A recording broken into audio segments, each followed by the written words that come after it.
এই উত্তর তো যারা তাকে আটক করেছিলেন তারা দিতে পারবেন। আমি শুধু যেটা বুঝেছি সেটি হচ্ছে যে আমি পুরো বিষয়টার মধ্যে এক ধরনের রহস্য মানে উপলব্ধি করেছি। এক হচ্ছে যে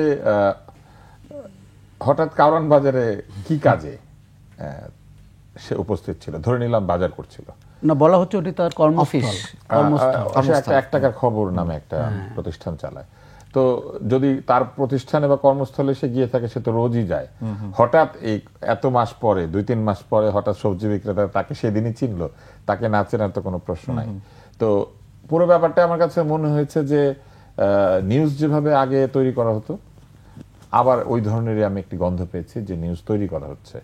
আপনি লক্ষ্য করলে দেখবেন যে এই ঘটনার মধ্যে দিয়ে এক ধরনের ডিস্ট্রাকশন তৈরি হচ্ছে, এবং তার পরবর্তী যে ঘটনার ক্রমধারা তাতে দেখা যাচ্ছে যে প্যানিক অ্যাটাক হয়েছিল বলে দাবি করা হচ্ছে। পুলিশ ধরলে প্যানিক অ্যাটাক হবে না তো কি করলে প্যানিক অ্যাটাক হবে? সিনেমা দেখতে গিয়ে প্যানিক অ্যাটাক হবে? পুলিশ প্যানিক অ্যাটাক করে লোকজনকে ছেড়ে দেয়, এত ভালো পুলিশ তো আমাদের দেশে কখনো ছিল আমরা জানতাম না। তাহলে প্যানিক অ্যাটাক হলে যদি লোকজনকে ছেড়ে দেয় তাহলে তো আরো বহু লোককে ছেড়ে দেওয়ার কথা ছিল, তাই না? তো এইগুলো হচ্ছে, আমি বলবো যে ওই একই ধরনের যারা পাণ্ডুলিপি লিখতেন, খুব পাণ্ডুলিপি লেখকরা খুবই অযোগ্য, এবং তারা এমন পাণ্ডুলিপি লেখেন যে এটি পাণ্ডুর বর্ণ ধারণ করে। আপনি জানেন যে পাণ্ডুর বর্ণ হচ্ছে জন্ডিস, তো এই জন্ডিস আবার ইয়েলো সাংবাদিকতা। তো এই যে পাণ্ডুর স্ক্রিপ্ট লেখা হয়, এগুলো আমাদেরকে হতাশ করে না, শুধু আমাদেরকে মাঝে মাঝে একটু হাসায়ও। তো এই পুরো ঘটনাটার মধ্যে আপনি একটা জিনিস লক্ষ্য করবেন যে তাকে আটক করা হয়েছে আসলে বলে নাই, বলেছে উদ্ধার করা হয়েছে। তো কাউকে উদ্ধার করে না, তাকে উদ্ধার করেছে। আবার যার নামে 4টি মামলা রয়েছে, আবার মামলা ক্ষোভের মধ্যে পেয়েও আবার আটক করে না। না, সে তো পলাতক ছিল না। না, আমি বলছি যখন থানাতে নিয়ে যাওয়া হলো তখন তাকে অ্যারেস্ট দেখাতে পারতো। যে প্রতিদিন অফিসে যাচ্ছে বা বিভিন্ন সময় অফিসে যাচ্ছে, তাকে তো পুলিশের খুঁজে না পাওয়ার তো কোনো কারণ নাই। কিন্তু আপনি একটা জিনিস লক্ষ্য করেন যে আমাদের একটা বিরাট শূন্যতা তৈরি হয়েছে গত 16 বছরে। এই জন্ডিস সাংবাদিকরা বা এই দুর্নীতিগ্রস্ত সাংবাদিকরা ভালো সাংবাদিক তৈরি হতে দেয় নাই।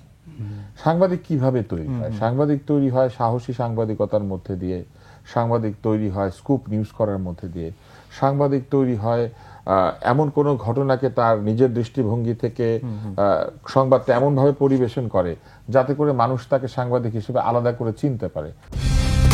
কালার এক্সপার্ট, জর্জ স্যাপ এবং মাইল্ড অন হ্যান্ডস টেকনোলজি সমৃদ্ধ অরিক্স ক্রিস্টাল ওয়াশ আপনার লন্ড্রি এক্সপার্ট। আপনি গত 16 বছরে 10 জন নতুন সাংবাদিকের নাম বলতে পারবেন না যাদেরকে মানুষ চিনতে পেরেছে। যে মুন্নি সাহা বা যে জয় মামুন বা অন্যদেরকে আজকে আমরা চিনি, এই 21শে টিভির সাহসী সাংবাদিকতার কারণে, 21শে টিভির কারণে কিন্তু আমরা তাদেরকে চিনি। এক দল তরুণ সাংবাদিক তৈরি হয়েছিল একটা সময় বাংলাদেশে।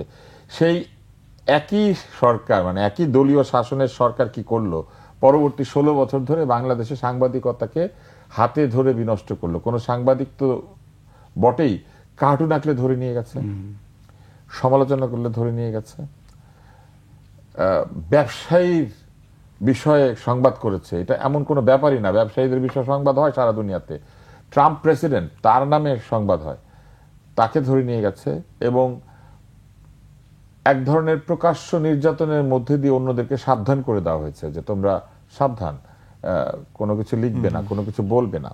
এবং সাংবাদিকতার টুটি চেপে ধরে সাংবাদিকতার নামে এক প্রহসনের আয়োজন করা হতো।